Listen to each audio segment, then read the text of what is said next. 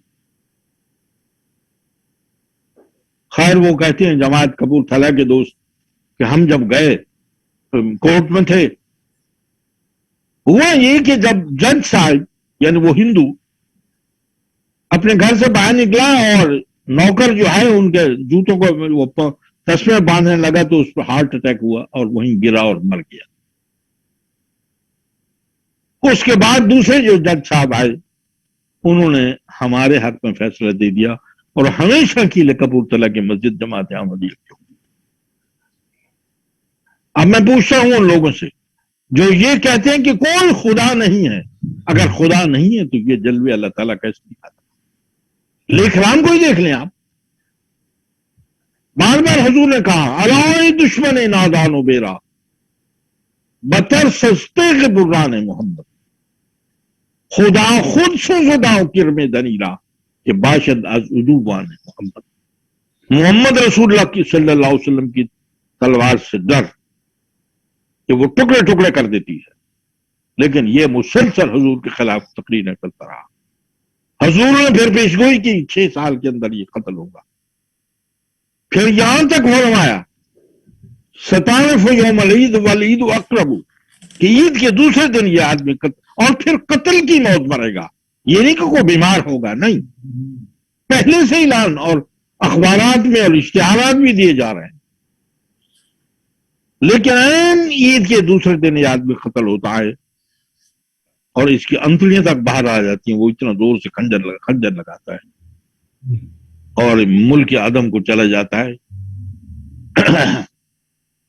اس لیے مسیح موعود علیہ السلام بھی بار بار ہمیں اس بات کی طرف توجہ دلاتے ہیں، اللہ تعالیٰ کی طرف ہمیں توجہ دلاتے ہیں. فرمایا مجھے اس یار سے پابند جاں ہے، وہی جنت وہی دارالعلماء ہے، بیان اس کا کروں طاقت کہاں ہے، محبت کا تو ایک دریا رواں ہے.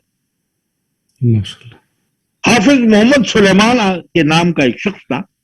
حضور جب سیالکوٹ تشریف لے گئے، یعنی حضور تقریر تھی حضور کی، آپ جانتے ہیں لیکچر سیالکوٹ بھی وہاں پڑھا گیا تھا حضور کا. جس گلی سے گزرنا تھا یہ اوپر رہتا تھا، اس نے اوپر خاک گرائی، راکھ گرانا چاہیے، لیکن حضور آگے نکل گئے. اب سنیے خدا کے فرشتے جب راکھ گرائیں گے تو اس کی بےکنی کر دیں گے حافظ سلیمان. جب سیالکوٹ میں طاعون پڑی، یہ خود اور اس کے خاندان کے 29 افراد مر گئے. یہ ہوتا ہے خدا کے مسیح پر خاک گرانے کا.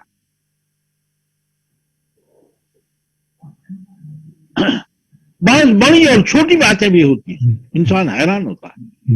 امام صاحب اس جگہ بڑی معذرت کے ساتھ ہمارے ناظرین کی طرف سے چند ایک سوالات آئے ہیں، اگر آپ اجازت دیں تو میں وہ پڑھ کے سنا دیتا ہوں.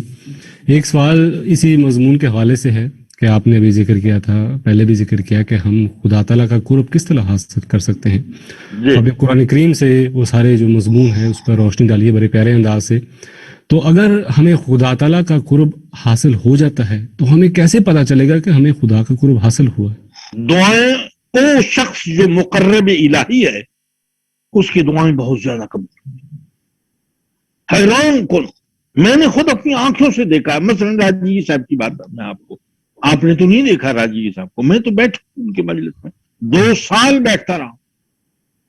یہ نشانی ہے کہ وہ شخص رات کو دعا کی، صبح قبولیت دعا کی کلی کھل جاتی ہے. انسان حیران ہوتا ہے، سجدے میں پڑ جاتا ہے. راتی منگیا ہوں دے بھی دیتا ہے. یعنی اس کی دعائیں بہت کثرت کے ساتھ قبول ہیں۔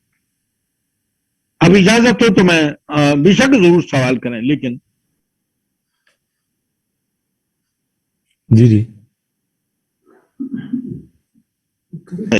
امام صاحب ایک اور سوال ادھر اس جگہ آیا ہے ہاں ضرور کہیے کہیے۔ کہ اللہ تعالیٰ کی اس بات میں کیا حکمت ہے کہ ایک طرف تو لوگ یہاں تک کہ معصوم بچے بھوک سے مر رہے ہیں اور دوسری طرف لوگوں کے پاس اتنا کھانا ہے کہ وہ ضائع کر رہے ہیں۔ بات یہ ہے کہ یہ خدا کا قصور نہیں ہے، بندوں کا اپنا قصور ہے۔ جی میں افریقہ کے بعد مبلغین کا نام نہیں لیتا اس وقت، وہ میرے پاس آتے تھے، بیٹھتے تھے، یہی بات کہ یہ بھوکوں کیوں مر رہے ہیں۔ وہ کہتے تھے کہ بعض علاقوں کے لوگ اتنے سست اور کاہل ہیں کہ وہ کام کرنا پسند ہی نہیں کرتے۔ جب آپ اللہ تعالیٰ کے قوانین پر چلیں گے نہیں تو وہ چیز حاصل نہیں ہوگی جس کو اللہ تعالیٰ کرنا چاہ رہے ہیں۔ اللہ تعالیٰ نے جان بوجھ کر کسی کو امیر یا کسی کو غریب نہیں بنایا، بلکہ اللہ نے کچھ قانون بنا دیے ہیں۔ لیس للانسان الا ما سعی، یہ قانون ہے کہ نہیں؟ جی قرآن میں یہ قانون لکھا ہے۔ اور جو آدمی کوشش اور محنت بھی نہیں کرتا، اس کو اگر 4 آنے مل گئے وہ جاتا ہے، جا کے ریوڑیاں خرید لیتا ہے اور کھاتا ہے، دوسرے دن پھر بھوکا لیٹ جاتا ہے۔ اسے اللہ نے تو نہیں کہا، یہ غلط سمجھتے ہیں لوگ۔ یا ایک امیر آدمی ہے یا اسے خاندان سے اوپر آ رہا ہے، اور دوسری بات یہ ہے کہ ممکن ہے کہ اس کے لوگ، اب دیکھیں ہمارے جرمنی کے یہاں کے لوگ بہت محنتی لوگ ہیں، بہت دیانتدار لوگ ہیں، آپ بھی ان باتوں کو جانتے ہیں، لیکن ہمارے پاکستان کے لوگ، میں خود، آپ بھی جانتے ہیں، ایک چپڑاسی جو ہو نا، اسے کہو نا کہ ترمیم لے دو، اندر افسر صاحب کے پاس جانا ہے تو وہ ہاتھ یوں کر لے گا، مطلب ہے کہ 100 روپے 50 روپے اس کے جیب میں رکھیں گے تو وہ ترمیم لے کر دے گا۔ ایک چپڑاسی کا یہ حال ہے۔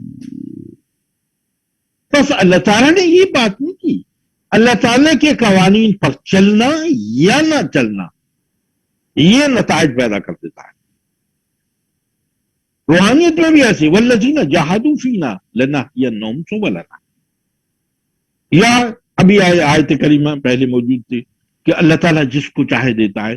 فرمایا کہ تم پوچھ، یہ تو دیکھو نا کہ ایک آدمی محنتی ہے، کوشش کرتا ہے، ایک آدمی سارا دن، اب مثلا ایک بچہ، گھروں میں ہم سب کے بچے ہیں، ایک بچہ رات دن محنت کرتا ہے، آئنز لاتا ہے، ایک بچہ سارے دن سویا رہتا ہے، ادھر کھیل ادھر وقت ضائع کر، وہ زیکس لاتا ہے۔ یہ ہے کہ نہیں؟ جی بس قوانین پر عمل نہ کرنا غلط نتائج پیدا کر۔ افریقن ممالک، یہ صومالیہ اور ادھر آپ چلے جائیں، ان مبلغین نے مجھے بتایا کہ امام صاحب وہ بالکل برا حال ہے ان کا، سستی اور کاہلی اتنی ہے کہ جتنی کو کسی کو گالی دے دے۔ اس لیے اللہ تعالیٰ کے قوانین پر نہ چلنے کی وجہ سے یہ لوگ اس طرح کے سمجھتے ہیں۔ امید ہے میری بات کا جواب، آپ کے سوال کا جواب آ چکا ہوگا۔ جی جزاک اللہ، ماشاء اللہ بہت ہی اچھے انداز سے آپ نے اس کا جواب دیا ہے۔ جی بے شک، اور کوئی سوال ہو تو کہیے۔ جی امام صاحب ایک دو سوالات اور بھی جی کہیے۔ ایک سوال یہ ہے کہ خدا تعالیٰ کو کیا ضرورت پیش آئی کہ اس نے یہ دنیا بنائی؟ ہاں یہ الگ بات ہے۔ بات یہ ہے کہ اللہ تعالیٰ کے جو اوصاف ہیں، آتا بھی ہے کہ کنت کنزا مخفیا، یہ اللہ تعالیٰ کا ایک وصف ہے اندرونی۔ ہر چیز میں کچھ وصف ہوتے ہیں، اللہ میں بھی اس قسم کے ہیں جس کو ہم صفات کہتے ہیں، صفات باری تعالیٰ۔ کنت کنزا مخفیا فاحببت ان اعرف فخلقت آدم، مثل غفور الرحیم ہونا اس کی ایک صفت ہے۔ اگر کائنات نہ ہو یا بے شمار اس کی صفات ہے، اس کا ظہور کیسی؟ یعنی یہ آٹومیٹیکلی اللہ تعالیٰ کی اندرون کا ظاہری شکل ہے جو کائنات میں نظر آ رہی ہے۔ مثلا نور ہے، سورج نکلتا ہے، چاند نکلتا ہے، انسان حیران ہوتا ہے کہ اللہ تعالیٰ نے ان چیزوں کو کیسے پیدا کیا ہے۔ فرمایا کہ تیری نعمت کی کچھ قلت نہیں ہے، تہی اس سے کوئی ساتھ نہیں۔ شمار فضل اور رحمت نہیں ہے، مجھے اب شکر کی طاقت نہیں ہے، یہ کیا احسان ہے تیرے میرے ہادی، فسبحان الذی اقصى العادی، مجھے اس یار سے پیوند جاں ہے، وہی جنت وہی دارالعلماء ہے، بیان اس کا کروں طاقت کہاں ہے، محبت کا تو ایک دریا رواں ہے۔ اب فرمائیے، انسان، اللہ تعالیٰ نے اس کائنات کو اس لیے کہ یہ اس کا اندرون نہ تھا، وہ باہر نکلا۔ اگر یہ کائنات نہ ہوتی تو ان کی بے شمار صفات جو ہیں، مثلا رحمت العالمین، اللہ بھی ہے، بندے بھی بنتے ہیں، آن جناب کو بنا دیا، رؤوف الرحیم بنا دیا، الرحمن الرحیم مالک یوم الدین، وہ رب العالمین بنا۔ اگر کائنات نہ ہو، یہ اس کا اندرون نہ، اس کی صفات باہر عملی شکل میں سامنے آئی ہیں۔ میرے خیال میں جواب آ گیا ہے۔ جی جزاک اللہ، بہت شکریہ امام صاحب۔ اور کوئی سوال؟ جی امام صاحب ایک آخری کوئی سوال یہ جو ہے- صاحب نہ کہے کہ امام صاحب نے جواب دیے بغیر چلے گئے۔ نہیں، جی جزاک اللہ۔ فرمائیے۔ ایک آخری سوال جو ابھی ناظرین کی طرف سے آیا ہے کہ اللہ تعالیٰ کا ذکر ہم جو کرتے ہیں تو اس کے لیے جی عبادات کی کیا ضرورت ہے؟ ہم دل سے خدا کو یاد نہیں کر سکتے؟ خدا سے نہیں، دل سے ہم خدا سے نہیں کچھ مانگ سکتے؟ بات یہ ہے کہ پہلے بات یہ ذہن میں رکھے کہ اللہ ہمارا خالق ہے۔ قرآن کریم میں بھی ہے، الا یعلم من خلق، جس نے پیدا کیا ہے وہ جانتا نہیں کہ اصلیت کیا ہے۔ دیکھیں، بچہ، چھوٹا بچہ جو ہوتا ہے، اس کو اس کی ماں جانتی ہے کہ اس کو کتنے بجے دودھ دینا ہے، کتنے بجے اس کی جو پیمپر بدلنا ہے، کتنے بجے اس کو رات کو سلانا ہے، صبح اٹھانا ہے، منہ دھونا ہے، کیا دینا ہے خوراک میں، ماں سب سے زیادہ جانتی ہے۔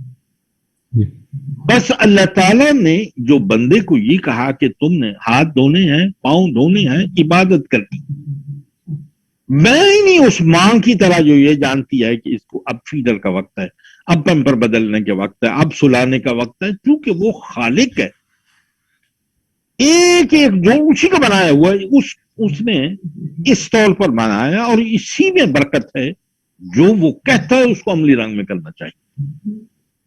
اللہ تعالی ہم سب کو اس کی توفیق عطا فرمائے، آمین آمین۔ کیونکہ اسی میں ہماری فلاح و بہبود ہے۔ اللہ نے کہا یہ کرنا ہے، انہوں نے کہا ذکر کرنا ہے، کرنا ہے، انہوں نے کہا نماز پڑھنی ہے، وَمِنَ اللَّيْلِ فَتَهَجَّدْ بِهِ، فرمایا رات کو عبادت کرنی ہے۔ اس میں ہمارے ہی فوائد ہے۔ ساری کائنات والے لوگ جو ہیں، سارا یورپ جو ہے عبادت نہ کرے تو اس کی خدائی میں کوئی نقص نہیں پیدا ہوتا، وہ ہمارے فلاح اور بہبود کے لیے اللہ تعالیٰ نے یہ باتیں کہی۔ آہستہ آہستہ طبی لحاظ سے بھی یہ چیزیں آتی چلی جاتی ہیں، آہستہ آہستہ وقت گزرتا چلا جاتا ہے۔ اس لیے جو اللہ نے کہا ہے عبادت کے لیے اسی کا حکم ہے۔ اسی لیے آپ غور کریں، دیکھیں، انہوں نے کہا کہ منہ صاف کیا کرو، پھر منہ دھویا، چہرہ دھوو، پھر کوہنیوں تک۔ میں نے خود ایک کتاب پڑھی ہے، ایک آدمی دہری ہے، اس کو خدا کوئی پتہ نہیں، وہ کہتا ہے وہ قوم ہے جو اپنی کوہنیوں کو ساری عمر ٹھنڈے پانی سے دھویں، ان میں ہارٹ اٹیک کی بیماری کم ہوتی ہے۔ اب فرمائیے، قرآن کریم میں اللہ تعالیٰ نے حکم دے دیا کہ اپنی کوہنیوں کو جو ہے وہ دھونا ہے، اور الی الکعبین، اور ٹخنوں تک جو ہے وہ پاؤں دھونے ہیں۔ اس میں ہماری فلاح بہبود ہے، اور پھر آگے عبادت کرنی ہے، اس میں ہماری ہی فلاح ہے، اس لیے اس کا کرنا ہمارے لیے بے حد بابرکت ہوتا ہے۔ جی جزاک اللہ امام صاحب۔ ایک اور ابھی سوال آتا ہے، اور یہ ہے فرمائیے کہ اللہ تعالیٰ ہم سے بہت پیار کرتا ہے، لیکن وہ دنیا میں وبائیں کیوں پھیلاتا ہے، یعنی کہ جس سے انسان کو تکلیف پہنچے؟ یہ کرونا جو ہے، یہ اس کے بارے میں بہت کثرت کے ساتھ ٹی وی اور اخبارات میں آ رہے ہیں کہ بعض قوموں نے، بعض بڑے بڑے ملکوں نے، اور بعض تجارت کرنے والے لوگوں نے سائنسدانوں کو لگا کر یہ بلائیں نکالی ہیں۔ یہ آپ بھی جانتے ہیں۔ جی بعض چیزیں جو ہیں وہ انسان کے بد کردار کی وجہ سے، اب دیکھیں کچھ ایسی چیزیں ہیں جو مرد کی برائیاں ہیں، مثلا آتشک ہے، زیادہ بدکاری برائی کرنے والے شخص کو آتشک ہوتی ہے، ایک بیماری کا نام ہے۔ جی ایک اور بیماری ہے اس میں پیشاب کے ذریعے جو ہے وہ گندگی آتی ہے، وہ بھی ایک بیماری ہے، پیپ آتی ہے۔ زنا کاری زیادہ کرنے والے شخص کے بارے میں یہ ڈاکٹروں نے کہا کہ اس کو ہوتی ہے۔ جو جائز میاں بیوی ہیں ان میں یہ دونوں باتیں قطعا نہیں ہوتی۔ بس اللہ تعالیٰ کے احکامات کی پابندی نہ کرنے کا ریئیکشن بسا اوقات کہہ رہا ہوں بیماری میں ہوتا ہے۔ بعض اوقات عذاب کے طور پر بھی بیماریاں اللہ تعالیٰ نازل کرتا ہے، جیسے بنی اسرائیل ہے، لیکن اس کے بارے میں انبیاء پہلے کہتے چلے جاتے ہیں، ان کو بلاتے چلے جاتے ہیں۔ قرآن کریم میں ان باتوں سے بھرا ہوا ہے۔ لوط کی قوم دیکھ لیں، بدکاری کرنے کی وجہ سے بائبل میں لکھا ہے کہ 7 دن تک آسمان سے آگ اترتی رہی۔ قرآن میں لکھا ہے کہ ان پر پتھروں کی بارش ہوئی۔ تو بسا اوقات عذاب کے طور پر بھی ہوتا ہے، لیکن اللہ تعالیٰ کے قوانین کو توڑنے کی وجہ سے بسا اوقات ایسا ہوتا ہے، کیونکہ وہ پسند نہیں کرتا کہ اس کے بندے جو ہیں، یہاں تک کہ موت بھیج دیتا ہے کہ میاں آگے بس کرو، حد ہو گئی ہے، اب واپس میرے پاس آ جاؤ۔ موت بھی آتا، خلق الموت والحیات، میں نے کہا قرآن کریم کی آیت بھی موجود ہے۔ اس لیے بسا اوقات پیشگوئیوں کے رنگ میں عذاب کے طور پر بھی، اور بسا اوقات انسان کے اپنے کیے کے بدلے میں یہ بیماریاں اور یہ بلائیں انسان کے، جیسے کہ کورونا جو ہمارے سامنے موجود ہے۔ اللہ تعالی ہم سب کو اس سے محفوظ رکھے، آمین۔ جی سوال ایک سوال یہ بھی ہے کہ نماز میں بعض اوقات دل نہیں لگتا، ہاں، تو ہم یہ کس سب طرح سے اپنی بڑا توجہ پیدا کر سکتے ہیں؟ بات یہ ہے، وہ ہے نا کون لے خارے مبیلاں چھوڑ کر پھولوں کے ہار۔ جو میرا ذاتی تجربہ ہے میں آپ کو بتانے لگا ہوں۔ جو شخص نماز تہجد پڑھے، اور اسے پڑھنا چاہیے، جو یہ چاہتا ہے کہ پنجگانہ نماز میں اس کا دل لگے، اس کو رات کو اٹھنا چاہیے۔ نہ معلوم اس وقت میں کیا انداز ہوتا ہے، ایک تنہائی ہوتی ہے، 4:30 بجے کا وقت ہے، جیسے آپ آج کل سحری کے لیے لوگ اٹھتے ہیں۔ اللہ نے خود فرمایا، کئی جگہ فرمایا ہے، مثلا وَمِنَ اللَّيْلِ فَتَحَجَّدْ بِهِ نَافِلَةً، اور جگہ بھی کئی جگہ فرمایا ہے۔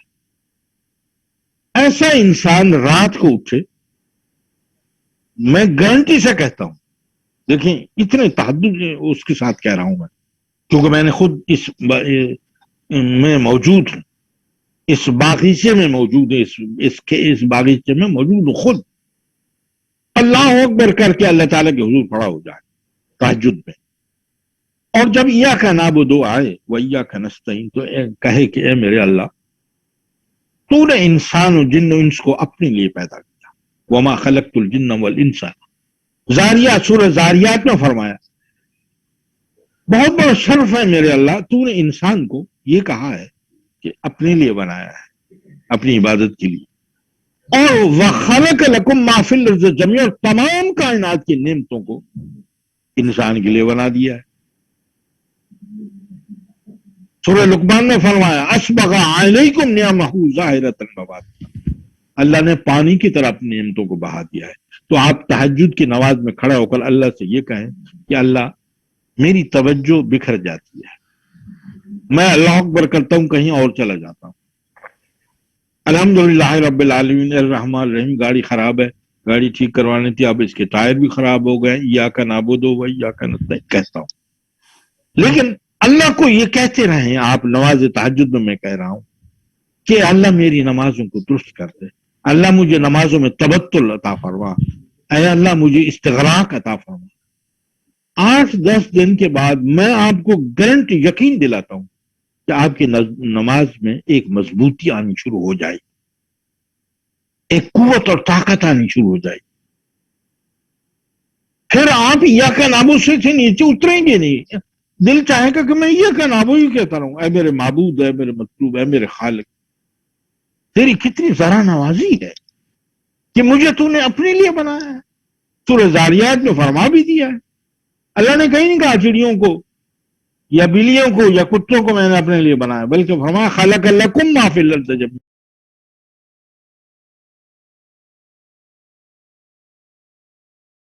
بس اس لیے رات کی عبادت، خاص طور پر تہجد کی عبادت میں اس طرح جب آپ دعا کریں گے اور پھر اہدنا الصراط المستقیم کی دعا پر آ جائیے کہ اللہ جو اب تک صلحاء اور اتقیاء گزرے ہیں، ان پر جو تو نے نعمتیں کی، انبیاء گزرے ہیں، یا اللہ مجھے بھی عطا فرما۔ گل پھینکے ہاں اوروں کی طرف بلکہ سنبھل بھی، اے خانہ برانداز چمن کچھ تو، اے میرے اللہ دیکھ میں اس وقت اٹھاؤں، میں تجھ سے تجھے مانگتا ہوں، درد و عالم بر عزیز توئی وانچہ می خواہم از تو نیز توئی، اے اللہ میں تجھ سے تجھے مانگتا ہوں۔ 8 دن یا 10 دن مانگ کر دیکھیں، آپ کی توجہ بھی ٹھیک ہو جائے گی، آپ کی نمازیں بھی درست ہو جائیں گی۔ اے آزمانے والے، یہ نسخہ بھی آتا۔ جزاک اللہ امام صاحب، بہت شکریہ آپ کا۔ امام صاحب، جس طرح حضرت موسیٰ علیہ السلام نے خدا تعالیٰ سے یہ خواہش کا اظہار کیا تھا کہ اے خدا میں تجھے دیکھنا چاہتا ہوں، تو اللہ تعالیٰ نے فرمایا تھا کہ اے موسیٰ تو مجھے جسمانی آنکھ سے نہیں دیکھ سکتا، کیونکہ خدا تعالیٰ ایک روحانی وجود ہے۔ تو ایک سوال آیا ہے کہ کیا ہم خدا تعالیٰ کو قیامت کے دن روحانی آنکھ سے دیکھ سکیں گے؟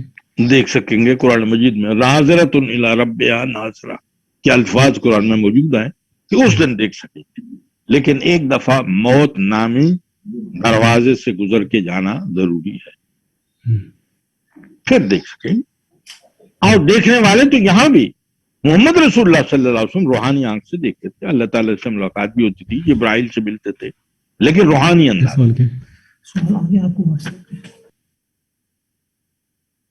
اور کوئی سوال ہو تو پوچھ لیں، میں پھر آخر میں آنا چاہتا ہوں۔ ٹھیک جی، امام صاحب خاک سار آپ کا بہت شکر گزار ہے کہ آپ نے اپنے قیمتی وقت میں سے وقت نکالا ہمارے لیے۔ ایک سیکنڈ اجازت ہو تو آخری بات۔ جی جی بالکل۔ فرمایا مسیح موعود علیہ الصلوۃ والسلام فرما رہے ہیں، کیا ایک بدبخت وہ انسان ہے جس کو اب تک یہ پتا نہیں کہ اس کا ایک خدا ہے جو ہر ایک چیز پر قادر ہے۔ ہمارا بہشت ہمارا خدا ہے، ہماری اعلیٰ لذات ہمارے خدا میں ہے، کیونکہ ہم نے اس کو دیکھا اور ہر ایک خوبصورتی اس میں پائی۔ یہ دولت لینے کے لائق ہے اگرچہ جان دینے سے ملے، اور یہ لال خریدنے کے لائق ہے اگرچہ تمام وجود کھونے سے حاصل ہو۔ اے محرومو، اس چشمے کی طرف دوڑو کہ وہ تمہیں سیراب کرے گا۔ یہ زندگی کا چشمہ ہے جو تمہیں بچائے گا۔ میں کیا کروں اور کس طرح اس خوشخبری کو دلوں میں بٹھا دوں، کس طرف سے میں بازاروں میں منادی کروں کہ تمہارا یہ خدا ہے تاکہ لوگ سن لیں، اور کس دوا سے میں علاج کروں تو سننے کے لیے لوگوں کے کان۔ فرمایا اگر تم خدا کے ہو جاؤ گے تو یقیناً سمجھو کہ خدا تمہارا ہی ہے۔ اللہ تعالیٰ ہم سب کو اللہ تعالیٰ کا قرب نصیب فرمائے، عطا فرمائے۔ ان مبارک رمضان کے دنوں میں بھی میں دوستوں سے کہتا ہوں کثرت کے ساتھ قرآن کریم کی تلاوت کریں، چونکہ رمضان اور قرآن کا آپس میں بڑا تعلق ہے۔ شہر رمضان الذی انزل فیہ القرآن، اس لیے لیکن سمجھ کر پڑھیں۔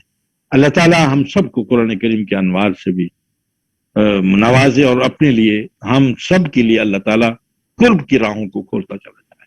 وآخر دعوانا الحمدللہ رب العالمین۔ جزاکم اللہ احسن الجزاء امام صاحب، جو گفتگو بہت ہی الحمدللہ دلچسپ تھی، اور دل یہی کر رہا ہے کہ ہم اسی مضمون کو آگے جاری رکھیں، لیکن وقت کی رعایت سے اور نسبت سے ہمیں اپنی پروگرام کو یہیں پر ختم کرنا ہوگا، اس دعا کے ساتھ کہ اللہ تعالیٰ ہمیں اس موضوع کو سمجھنے کی توفیق عطا فرمائے، اور جو امام صاحب نے باتیں بیان کی ہیں اللہ تعالیٰ ہمیں ان باتوں کو سمجھنے کی توفیق عطا فرمائے۔ خاکسار امام صاحب کا لوکل امارت رسل صاحب کی طرف سے دل سے شکر گزار ہے کہ انہوں نے اپنے قیمتی وقت میں سے وقت نکالا ہمارے لیے اور اس ایمان افروز نشست کو کامیاب کیا۔ جزاک اللہ احسن الجزاء امام صاحب، آپ سے اجازت چاہتے ہیں۔ السلام علیکم ورحمۃ اللہ وبرکاتہ۔ وعلیکم السلام ورحمۃ اللہ۔